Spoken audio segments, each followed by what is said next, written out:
So,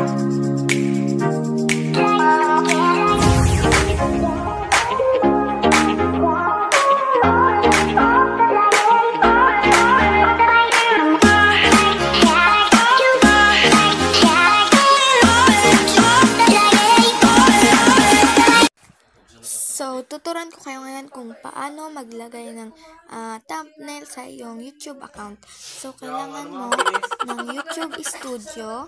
So, libreng-libre siya sa inyong Play Store. So, i-click natin ang Play Store, YouTube Studio. At i-click nyo po itong tatlong guhit sa may left side ng dashboard. And then, videos. Click nyo po yan. Sana nasusundan nyo ako.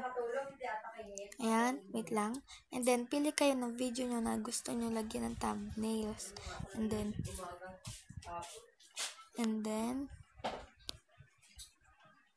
click nyo lang. Click nyo lang po siya.